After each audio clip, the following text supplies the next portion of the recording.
네, 시청자 여러분 안녕하십니까. 굿모닝 인포맥스 2부 오늘도 힘차게 시작해 보도록 하겠습니다. 중국의 단체 관광이 6년 5개월 만에 본격적으로 재개됐습니다. 그래서 항공업계에서 지금 기대가 대단한데요. 오늘 경제 언박싱 코너에서는요. 황용식 세종대 경영학부 교수님 모시고 전망을 들어보도록 하겠습니다. 안녕하세요. 안녕하십니까. 일단은 지금 6년 5개월 만에 이제 단체 관광이 재개된 거잖아요. 그래서 이제 중국의 특수가 시작될 거다, 뭐 이런 기대들이 막 나오고 있는데, 일단 교수님은 이 소식 듣고 좀 어떠셨어요? 이제 어떻게 보면 이제 우리 항공업이라든지 또 여행 또 어떤 그 해외 관광객들이 솔직히 그 코로나 특수를 누릴 거라고 저는 많이 생각은 했었는데, 생각보다 이제 그동안 우리나라가 이제 중국에 대한 어떤 그 의존도가 높았다라는 생각이 드는 것이 여전히 명동거리가 좀 뭔가 중국인들로 좀 북적이고 해야 되는데 맞아요. 그렇진 않더라고요. 그래서 이제 어떻게 보면은 관광업계라든지 항공업계한테는 희소식이다. 그리고 이제 이번이 이제 6년 5개월 만에 이 단체 관광이 재개된 것이라서 어떻게 보면은 그동안 참 얼마나 그 공백이 길었나라는 생각을 하게 됐죠. 그럼 지금 중국 편 운행 같은 경우에는 코로나 이전에 비해서 뭐 많이 축소된 상황인가요? 네, 그러니까 이제 코로나 기점을 우리가 늘 얘기합니다. 항공업에서는 2019년을 얘기하는데, 그래서 특히 이제 대형 항공사가 이제 많이 운항을 했었는데요. 아시아나 같은 경우는 한 그 2019년 기준으로 한 60% 줄어든 상태고, 그 다음에 대한항공 같은 경우는 이제 반토막난 수준이었습니다. 그래서 아마 이번에 이제 중국에서 단체 관광이 재개됐을 때, 이 일단 가장 좀 좋아할 수 있는 어떤 항공사들이 대형 항공사들인 게 이 중국 노선이 많이 되어 있었어요, 그동안. 그러나 이제 운수권이라는 게 있습니다. 운수권이라는 것은 중국의 어떤 특수한 건데 특정 항공사들에게만 노선을 운항할 수 있게 주는 겁니다. 그러니까 이제 반대말은 이제 오픈 스카이라고 합니다. 그거는 이제 모든 항공사들이 신청을 하면 될 수 있는데, 운수권 같은 경우는 대한항공이라든지 아시아나 항공에만 노선을 줄 수 있는, 어떻게 보면은 국가와 국가 간에 협정을 맺는 거예요. 그럼 지금 만약에 재개된다라고 해서 막 뛰어들 수 있는 상황이 아니라는 말씀이신 건가요? 중국의 모든 노선이 그렇지 않습니다. 예를 들자면 뭐 산동이라든지 뭐 청두라든지 그런 데 같은 경우는 이제 LCC들도 들어갈 수 있어요. 그거는 운수권이 아니에요. 그래서 이게 좀 복잡한 건데 그러니까 베이징이라든지 샹하이라든지 주요 도시는 운수권으로 되어 있기 때문에 많은 경우 이제 이런 경우는 FSC 대형 항공사들에게 좀 더 많이 돌아갈 수 있습니다. 그러나 이 운수권이라는 것이 또 변할 수가 있어요. 그렇기 때문에 어떻게 협정을 맺고 또 신청을 하느냐에서 또 변할 수 있기 때문에 중국 당국의 어떤 의지가 많이 반영될 수 있다라고 볼 수 있겠습니다. 그러면은 뭐 일단 지금 상황에서는 60% 뭐 50% 정도 줄어든 상황이니까 뭐 지금 어떤 뭐 관광객들이 어느 정도 오느냐에 따라서 증편될 가능성도 충분히 있는 거잖아요. 그렇죠. 그래서 대한항공에서도 입장을 표명한 것이 충분히 검토하고 있고 증편을 할 것이다. 근데 가장 또 적극적인 데가 또 LCC예요. 그래서 지금 좀 전에 말씀드렸던 운수권이 되어 있지 않은 일부 노선 구간에 대해서 적극적으로 지금 노선을 뚫고자 제주항공 같은 경우도 지금 그렇게 하고 있고요. 그래서 LCC들한테는 어떻게 보면 좀 그 단거리 노선이 많이 좀 집중되어 있기 때문에 중국 노선을 어떻게든 좀 개척하려고 하는 많은 노력을 기울일 겁니다. 그럼 보시기에 뭐 이 대형 항공사도 있고 LCC도 있고 지금 이 어떤 이제 개방이랄까요? 이게 어디에 좀 더 유리하다고 좀 보세요? 그래서 전체적으로 좀 봤을 때는 현재 그동안 해왔던 어떤 관성이라는 게 있지 않습니까? 그렇기 때문에 이제 대형 항공사들이 기존에 했던 운수권, 그래서 이제 대한항공 아시아나가 어떻게 보면 좀 많이 유리하다고 볼 수 있겠죠. 하지만 아까 말씀드린 대로 저비용 항공사들이 가만히 있지 않습니다. 왜냐하면은 일본 노선이라든지 일부 동남아 노선 가지고는 만족을 못 하거든요. 그래서 어떻게든 중국 노선을 좀 확장을 시키기 위해서 노력을 할 텐데, 실제로 이미 제주항공 같은 경우는 좀 손을 썼더라고요. 그래서 제주 베이징 노선을 신규 취항을 하는데, 그게 이제 아까 말씀드렸던 운수권을 따낸 겁니다. 그래서 그동안에 좀 저변해서 이번에 그 유커들이 이제 다시 돌아오는 것을 만반에 준비하고 있었던 것이 아닌가. 사전에 움직였던 거예요. 그렇죠. 그래서 어떻게 보면은 이제 어떤 정보전입니다. 결국에는 항공사들에게는 노선이 결국 공장 같은 거예요. 제조업으로 말하면. 그렇기 때문에 어떻게든 노선을 하나하나 개발을 하기 위한 노력을 했기 때문에 제가 보니까 이번에 8월 2일쯤에 재개가 되더라고요. 제주항공 같은 경우는. 네. 그래서 이 물밑에서 많이 노력을 해가지고 비슷하게 맞물린 것을 보니까 제주항공의 어떤 노선 취향에 대한 강한 의지가 많이 느껴지고 그 외에 다른 LCC들도 이러한 비슷한 노력을 좀 기울이는 것 같습니다. 지금 말씀하셔서 특히 이제 유커들이 돌아온다고 했을 때 제주도 사실은 그동안 많은 이제 유커들이 이제 방문을 그렇죠. 했었잖아요. 이 중국 제주 직항 노선 같은 경우에 현재 상황이 좀 어떤지도 궁금한데요. 네, 그래서 이제 일단은 여기서 또 잘 설명을 드려야 될 게 노선입니다. 노선이 이제 그동안 어땠느냐. 그러니까 네. 노선의 도시, 그러니까 이제 7개가 아마 그 코로나19와 비교했을 때 지금 현재 운영되고 있는데, 이게 이제 2019년에 3분의 1 수준입니다. 그러나 이제 현재 17개의 도시, 그러니까 노선이죠. 네. 를 이제 확대할 전망이고, 편수를 한번 또 봐야 됩니다. 그래서 편수가 몇 개 있느냐. 그래서 제주, 중국 직항 노선 편수가 네. 2019년 정도에는 한 월 530편 정도 있었습니다. 530. 그러나 이제 올해 7월, 2019년 7월 대비했을 때 한 313편이라서 한 대략 한 60% 수준이에요. 그래서 이게 이제 제가 보니까 인천공항의 어떤 국제선 회복률이 대략 한 70% 정도 되거든요. 올해 상반기로 봤을 때. 네. 그거에 비해서는 뭐 거의 비슷한 수준이 아닌가 생각이 들었고. 네.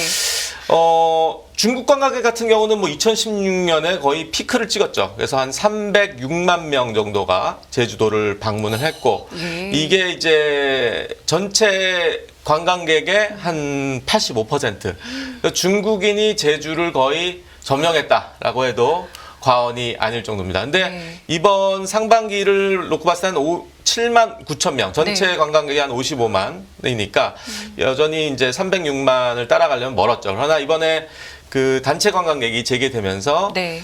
예전 2016년 수치만큼 올라갈지 또 기추가 주목됩니다. 그래프를 보니까 얼만큼 많은 유커들이 과거에 제주도를 찾았는지를 볼 수가 네. 있었는데 네. 이게 결국엔 어쨌든 지금 하반기 이제 우리 이제 항공기 실적에 어느 정도 영향을 주겠느냐 이제 이게 최대 이제 관전 포인트인데 어떻게 좀 예상해 볼 수 있을 것 같으세요? 그래서 제가 제일 먼저 봤던 게 이제 시장의 반응입니다. 그 시장이 어떻게 반응하느냐. 근데 이제 중국 소비 관련한 ETF가 있거든요. 네. 그래서 바로 그냥 즉각적으로 반응을 하더라고요. 그래서 예를 들자면 뭐 타이거 여행 레저 ETF가 이제 지난 14일 한국거래소에 의하면은 엄청나게 이제 쓸어 담았습니다. 그래서 1위를 기록했고 네. 그 외에 뭐 타이거 화장품, 비타 MG 소비 액티브 등등 이런 중국 소비 테마의 ETF가 많이 흥행을 했습니다. 그래서 뭐 이게 이제 얼마나 계속 갈지는 잘 모르겠지만은 네. 이 결국엔 그동안 어떤 중국 내수와 연동되거나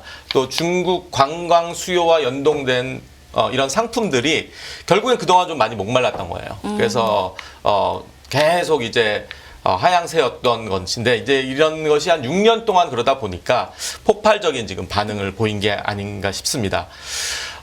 그래서 이제 전체적으로 봤을 때 이제 올해 하반기를 이제 봤을 때 지난 어떻게 보면은 코로나19 기간 동안에 항공업이 좀 재미를 본 게 화물입니다. 화물 노선이 괜찮게 좀 호재였는데 네. 이상하게도 이제 올해 들어서 화물 노선이 좀 부진했어요. 그러니까 좀 아이러니하다고 보실 수 있겠지만은 그 안에는 또 연관성이 있습니다. 실제로 공급망 물류 대란이 있었기 때문에 화물 운송에 있어서 이제 항공업이 차지하는 것의 비중이 매우 컸죠. 네. 그렇기 때문에 그 수혜가 결국에는 벨리카고 그러니까 이제 아마 앵커님도 비행기 타시면 알겠지만은 상층부가 네네. 이제 그 여객용입니다. 그래서 예? 일반 여행객들이 타고 그 하부 배라고 그러죠. 배. 네. 벨리라고 하는데 영어로. 그게 거기에 이제 화물이 들어가는 거거든요. 그래서 우리가 붙이는 러기지라든지 짐만 들어가는 것이 아니라 실제로 이제 상업용이라든지 제조업의 어떤 뭐 핵심 부품 소재라든지 반도체 부품이라든지 의학 바이오라든지 이런 정말 좀 부피로 크진 않지만은 또 중요한 핵심 네. 부품들이 들어가요. 네. 그것을 이제 그동안 대한항공이 맡아서 또 아시아나항공이 또 해왔습니다. 네.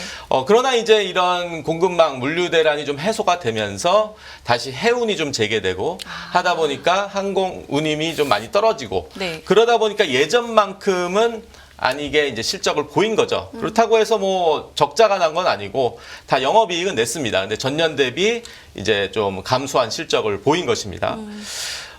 그리고 이제 전체적으로 여객 매출로서는 또 재미를 봤어요. 대한항공 아시아나 같은 경우도. 그래서 지난 시간에도 제가 한번 나와서 말씀드렸지만 이제 보복 소비라는 게 있지 않습니까? 네. 그래서 그동안 코로나 기간 동안 여행을 못한 여행객들이 비수기인 네. 1분기, 2분기에도 엄청나게 여행을 다녔습니다. 그래서 결국에는 이런 것들이 항공사들의 실적으로 연계됐고요. 네.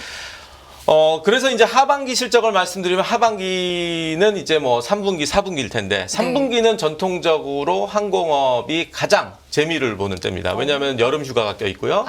그 다음에 추석 연휴가 껴 있고. 네네. 그래서 3분기는 뭐 그냥 가만히 있어도 그냥 어떻게 보면 잘 될 평타를 칠 수 것이다. 있는, 네. 평타 이상을 칠 수 있는 것이기 때문에. 네. 그런데 이제 4분기가 조금 다시 또 비수기입니다.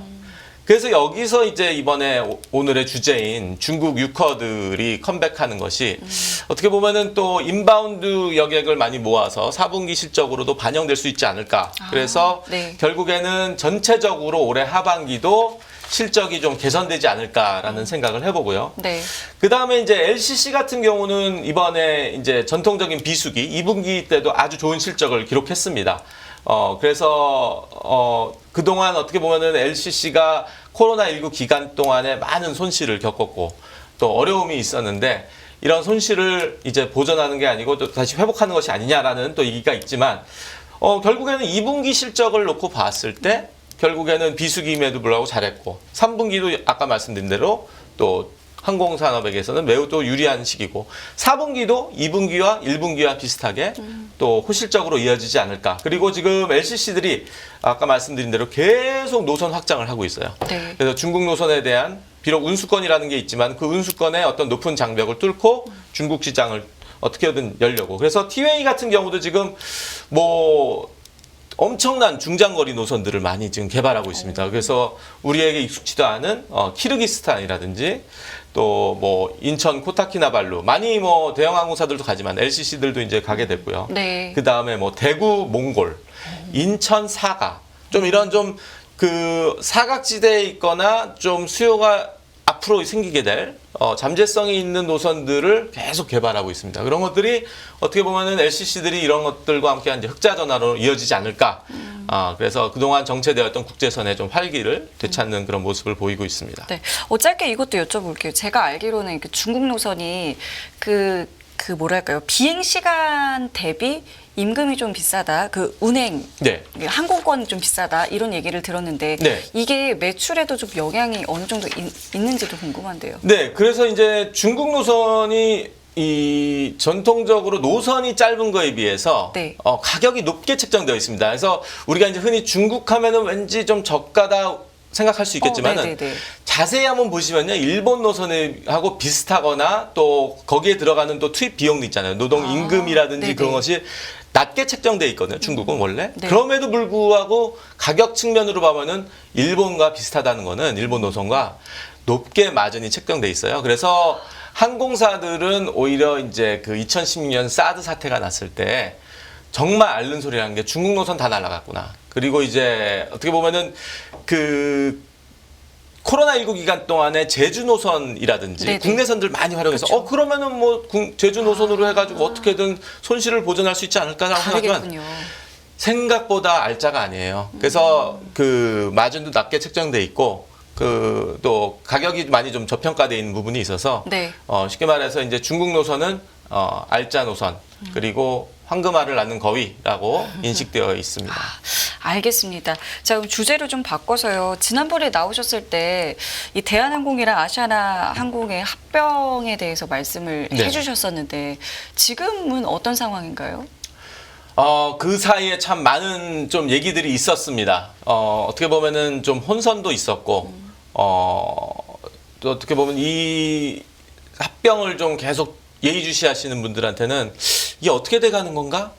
약간 불확실성이 많이 커졌다고 좀 생각하시는데 길어진다는 느낌을 받고 네. 있어서요.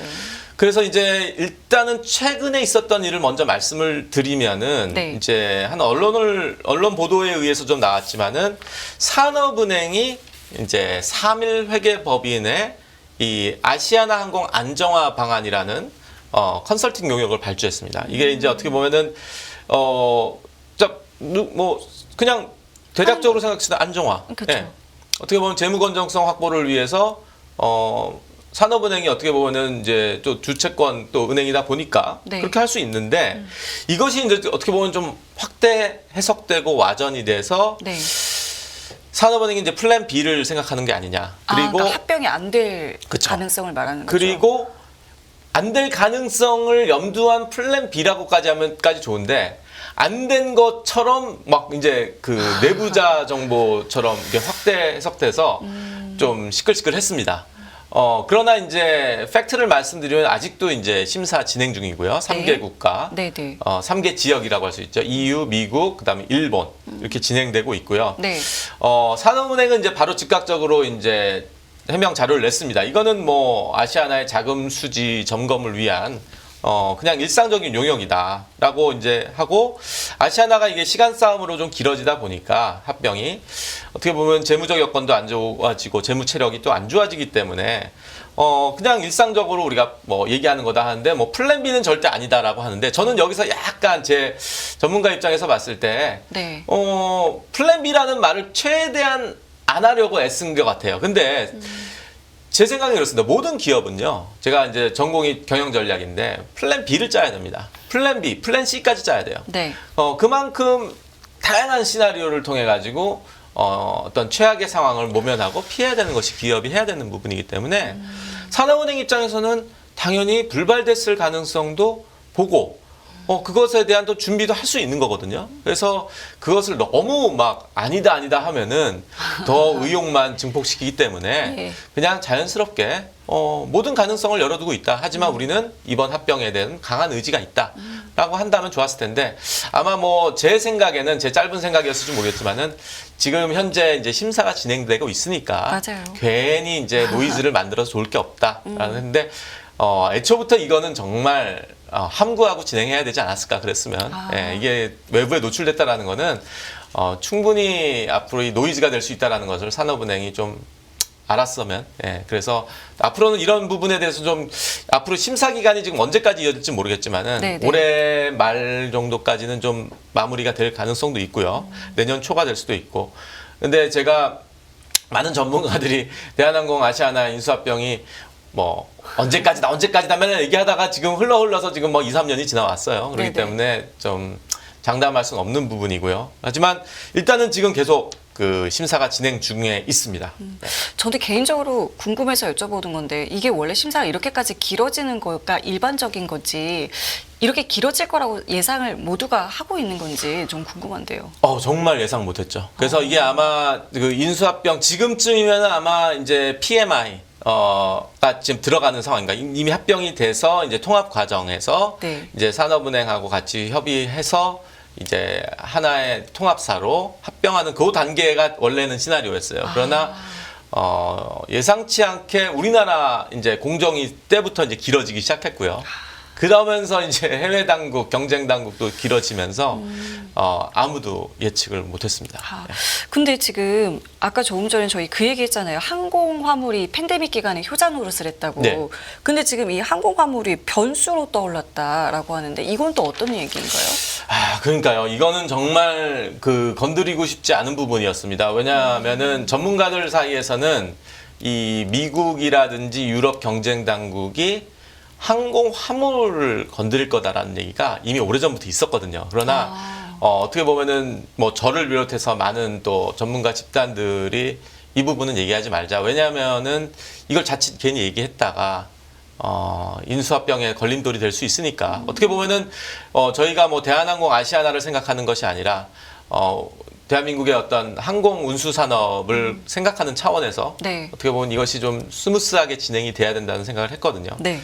근데 이제 결국엔 이 얘기가 나오는 거죠. 그래서 이게 왜 그러냐면은 실제로 이제 그 지역별 점유율을 한번 보시면은 미주 구간, 한국하고 미주 구간의 양사를 합친 항공화물 점유율이 73.4% 정도 됩니다.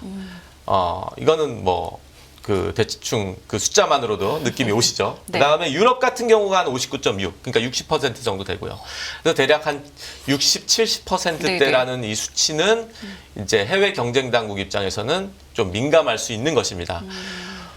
그런데 이제 화물이라는 것이 이 어떻게 보면은 존재감이 좀 많이 없었고 좀 가려진 부분들이 있었는데 왜 갑자기 존재감이 생겼느냐? 네. 아까 말씀드렸던 코로나19 기간 동안에 또 앵커님도 말씀하셨지만 효자 노릇을 했어요. 예. 그렇기 때문에 어떤 이 지금 전체적으로 전 세계적인 경제적인 어떤 기조가 자국 중심주의입니다. 그래서 자국의 산업에 위촉되거나 좀 저해되는 것 요인들을 어떻게든 제거하려는 것이 해외 경쟁 당국의 어떤 스탠스예요. 예. 자세입니다. 예. 그렇기 때문에 이런 항공화물의 높은 점유율은 어떻게 보면은 이 심사에 있어서 좀 걸림돌이 될 수 있고 실제로 이런 얘기들이 외부에 스멀스멀 나오고 있다라는 거는 경쟁 당국이 이 부분을 면밀하게 보고 있고 또 시정 사항으로서 대한항공 측이나 또 아시아나 측이든 하여튼 요청을 했을 수도 있다라는 겁니다. 그래서 실제로 했을 가능성이 있는 게 대한항공이 티웨이에다가 네. 실제로 항공화물을 기재를 줄 테니까 그 벨리카고를 쓸 수 있는 기재를 활용할 수 있도록 어떻게 보면은 대안을 제출한 걸로 나오기도 합니다. 네. 확인된 건 아니지만 그러나 네네. 이제 유럽 경쟁 당국 측에서 이것을 어떻게 바라보고 이것을 그래 충분한 조치다라고 생각을 할지 네. 아니면 그거 가지고는 미진하다. 어떻게 보면은 좀 울며 겨자 먹기로 뭐 이렇게 대충 그냥 꾸려낸 거다 생각한다면은 이번에 만약에 이 대한항공 아시아나 인수합병의 어떤 최악의 시나리오일 수 있는 불발이 된다 할 때는 네.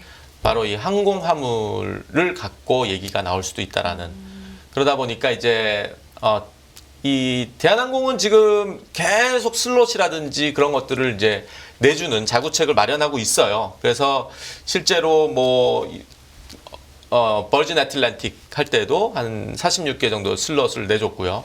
그다음에 중국 노선 허가 받을 때도 슬롯을 내줬고. 네. 그래서 어떻게 보면은 제살깎기라고 하지만은 슬롯에 대해서는 좀 어떤 의미에서는 좀 편리하게 네. 내줄 수 있습니다. 네. 뭐 정말 속은 쓰리겠지만. 네. 근데 항공화물은 이게 쉽지 않아. 이게 많이 하는 업체가 없습니다, 실제로. 그래서 뭐 우리나라 같은 경우는 벨리카고 운항하는 데가 이제 대한항공 아시아나 제주항공 그다음에 에어 인천이라고 이제 화물 전용 항공사가 있어요. 그리고 외국 항공사들 중에서도 또 많이 있지 않고 그렇다고 또 외국 항공사들에게 그냥 바로 내주겠다 할 수도 없는 거고요. 그렇죠. 그래서 그런 의미에서 이게 지금 어렵다. 어려운 상황이다라고 말씀드릴 수 있겠습니다. 지난번에 나오셨을 때는 그 슬롯 반납에 대해서 이야기해 주셨는데 네. 이제는 화물 축소까지 이야기가 나오고 있다고 하니 네. 지금 상황이 얼마나 지금 좀 어렵게 돌아가고 있는지가 느껴지는데 어쨌든 시간은 계속 흐르고 있는 것이고 예. 지난번에 나오셨을 때도 그 아시아나 항공의 이 뭐랄까요 재무 체력에 대해서 저희가 얘기했잖아요. 이게 그쵸. 시간이 길어질수록 아시아나 항공 재무 체력이 계속 떨어지는 것이다라고 네. 했는데 지금 그럼 상황이 더 안 좋아진 거라고 봐야 될까요? 그러니까 뭐 대략 한 1분기 기준으로 봤을 때 한 2000%의 부채 비율을 아시아나가 갖고 있고요. 네. 이것이 그동안 뭐 1000%대에서부터 계속 이게 올라가고 있고, 그러니까 시간이 흐르면 흐를수록 이제 이자, 금융 비용, 그러니까 이제 실적을 내고 매출을 내도 영업이익을 내고 그런 것들이 다 그 금융 비용으로 들어가게 되는 겁니다. 네. 그래서 이런 어떤 기업의 구조, 재무 구조 때문에 지금 매물로 나온 거거든요. 그래서 이제 기초 체력이 바닥이 나고 네. 지금 자생할 수 없는 그런 상황이기 때문에 이제 현산이라든지 뭐 그동안 대한항공까지 그래서 인수 합병 과정에 지금 아시아나는 좀 많이 지쳐 있다. 그리고 이제 그 항공업상 이제 좀 아마 앵커님도 비행기 타시면 알겠지만 이제 기재라는 게 있잖아요. 이게 비행기인데 비행기가 이제 한마디로 이제 쉽게 말해 새 비행기를 타는 그런 거 알아요. 있잖아요. 예, 느낌 예. 아시죠? 네. 새 차를 타는 느낌. 네. 근데 계속 아시아나가 노후화되고 있는 거잖아요. 그렇죠. 계속 노후화된 걸 가지고 지금 운항하고 있거든요. 네. 그러다 보니까 이제 안전 문제도 될 수가 있고. 그래서 어떻게 보면은 이제 뭐 항공사에서 하늘에 붕 떠 있는 게 정상이지만은 좀 속된 표현으로 하늘에 붕 떠 있어요. 지금 아시아나가. 어떻게 보면은 인력도 채용 많이 못 하고 있고. 그러니까 이제 우리가 어제나 오늘이나 언제나 이게 이제 인수가 되느냐, 어디로 가야 되느냐. 이제 그것을 길을 잃고 지금 막 헤매고 있는 상황이기 때문에 빨리 이 인수합병 논의가 좀 마무리되어야지 좀 우리 항공산업도 좀 안정화가 되지 않을까라는 생각을 해봅니다. 뭐 이거는 정말 저 개인적으로 생각하는 시나리오이긴 한데 이게 만약에 뭐 아까 불발될 가능성에 대해서도 얘기를 해주셨잖아요. 네. 만약에 불발이 돼서 뭐 제3자 매각을 한다고 해도 지금 이렇게 재무 체력이 계속 떨어지면 그 상황조차도 뭐 유리하지는 않을 수 있겠다 이런 생각도 드네요. 그렇죠. 그러니까 이제 어떻게 보면은 이 매력적인 매물이 돼야 되거든요. 그래서 뭐 가격으로는 어떻게든 뭐 그 인수가를 좀 낮추는 방법도 있긴 한데 일단은 기존에 갖고 있는 채무, 부채를 어떻게 보면은 좀 감당을 해야 되는 부분이기 때문에 이 부분은 솔직히 대한항공한테도 부담입니다. 그래서 대한항공도 지금 많이 슬롯 내주고 뭐 만약 합병이 된다 하더라도 2, 3년 전에 가졌던 시나리오는 아니에요. 왜냐하면은 시간이 흐르면서 좀 불안정해진 상황이 됐기 때문에 아시아나가. 네네. 그래서 결국 시간이 돈이거든요. 인수합병은 속전속결입니다. M&A는 얘기가 나왔을 때 바로 체결하고 그 다음에 작업을 해가지고 PMI를 하고 해서 어떤 통합사가 된다든지 그 뭐 좋은 예가 될지는 모르겠지만은 2000년대 초반에 금융업들이 이제 빅딜을 해가지고 네. 은행 간에 이제 인수합병을 했잖아요. 그때 과정을 보시면 아마 IMF 직후라서 그럴 수도 있겠지만 정말 속전속결이었어요. 예. 정말 빠른 시간에. 네. 그런데 이렇게까지 그 길어진 것을 좀 찾아보기 힘들고 어떻게 보면은 이 상황이면은 어떻게 보면 좀 두 손 두 발 들고 해야 되지만은 대한항공의 어떤 강한 의지, 또 산업은행의 또 강한 의지, 플랜 B는 없다. 뭐 그런 강한 의지를 보이기 때문에 네. 여기까지 온 게 아닌가 생각이 됩니다. 일단은 빨리 좀 빠르게 뭔가가 좀 진행이 돼야 네. 되겠군요. 자, 그리고 이 얘기도 좀 여쭤볼게요. 지금 항공유 가격이 좀 계속 올라가고 있는 상황이잖아요. 네. 글쎄 뭐 성수기 이제 아까 말씀하신 것처럼 이제 엔데믹 되고 이제 네. 막 보복 심리로 이제 뭔가를 막 소비하려고 하는 요 찰나에 지금 항공유 가격이 좀 올라가서 네. 이게 조금 뭐 이게 좀 수익성에 좋지 않은 영향을 주지 않겠느냐 뭐 이런 보도도 좀 있던데 어떤 생각 갖고 계세요? 그러니까요. 이게 이제 원인이 아마 오펙 플러스, 그러니까 오펙 국가 이외 또 몇 개 국가들이 아마 그 감산을 하는 조치들 때문에 이런 것 같습니다. 그래서 아마 항공유가 이제 계속 오르고 있는 상승. 한때 좀 이렇게 내려갔다가 다시 이제 지난 1년 몇 개월 상간으로 계속 올라가고 있습니다. 네. 결국에는 이제 항공유 가격은 항공업 입장에서는 좀 불리한 부분이죠. 왜냐하면은 이제 고정비로 잡히고 있고, 그쵸. 그리고 전체 매출의 한 30%가 이제 항공유로 들어가기 때문에 아마 그 앵커님도 이제 가끔 이제 비행기를 타시거나 할 때 이제 갑자기 뭐 가격에 대한 뭐 유류 할증료라든지 네네. 그런 것들을 보셨을 텐데 네. 그게 바로 이제 이럴 때입니다. 그래서 아마 이제 이번 하반기 때 여행하시는 분들 보시면 이제 유류 할증료를 좀 지불하셔야 될 거예요. 그래서 네. 편도 기준으로 이제 국내선 같은 경우 뭐 대략 한 6,600원에서 뭐 9,900원 정도 이제 붙긴 하는데 국제선 같은 경우는 이제 10,000원대에서 한 11만 원대까지 이제 올라갑니다. 노선에 따라서. 그렇기 때문에 결국에는 이제 소비자들에게 부담이 되는 거죠. 네. 그러면은 이제 이렇게 생각하실 분들이 있어요. 뭐 유류 할증료 내니까 결국에는 그것이 소비자들에게 전가가 돼서 뭐 항공업의 입장에서는 가격만 높게 책정해서 팔면 되지. 그러나 이제 그것은 결국은 높은 가격으로 티켓이 팔리는 것이기 때문에 소비자들은 부담이 되고 그렇기 때문에 좀 그 소비를 안 하게 될 수 있는 그래서 수요가 좀 더 줄 수 있는 그런 요인이다. 그게 이제 일상적이고 일반적인 항공업에서 얘기하는 거지만은 지금 엔데믹 지금 우리가 1년 차거든요. 네. 그렇기 때문에 저는 약간 보는 시각이 다릅니다. 결국에는 이 아까 말씀드린 보복 소비라는 심리가 있기 때문에 그래 유류 할증료 우리가 감당하고 떠나자라고 이제 얘기를 한다면은 네. 부담은 되겠지만은 결국에는 이것이 어떤 항공 수요에 크게 작용을 할 수 있을까? 예, 그래서 뭐 너무 터무니없이 올라가는 건 몰라도 이 정도 유류 할증료는 충분히 소비자들이 감당할 수 있지 않을까라는 또 생각을 합니다. 좀 부담은 되는 건 사실입니다. 네. 네. 어떤 말씀이신지 저도 좀 약간 공감이 되고요. 끝으로 이 소식도 좀 짚어볼게요. 한화그룹이 항공업 진출을 조금 추진하는 것 같다라는 소식도 있는데 어떤 내용일까요? 네, 그러니까 이제 이 한화가 이제 최근에 행보를 보면은 정말 이 다이나믹하게 움직입니다. 김승현 회장의 삼남이 있지 않습니까? 장남, 차남, 삼남이 있는데 여기서 이제 삼남인 이제 김동선 전략본부장이 이제 하나의 갤러리아를 맡고겠죠. 그래서 네. 이제 유통업을 이제 지금 계속 하고 있지만은 네. 이제 여기에 따른 이제 항공업에 진출을 하겠다라는 의지를 보이고 있는데 네. 이제 플라이 강원이라는 회사가 매물로 나왔습니다. 그렇기 때문에 이제 이 플라이 강원이 이 인수에 대한 의지를 지금 보이고 있고 인수 의향서를 제출하는 방향을 지금 주관사에게 검토하고 있고 논의하고 있는 것으로 알고 있습니다. 플라이 강원 같은 경우 이제 매물이 나왔다는 거는 네. 뭐 어떤 배경이었을까요? 지금 이제 기업 회생 절차에 있고요. 예. 그래서 적자가 영업이익이 지금 뭐 올해만 해도 이제 한 마이너스 334억 원 정도 됐고요. 네. 한 개 기재를 보유하고 있고 강원도 양양을 네.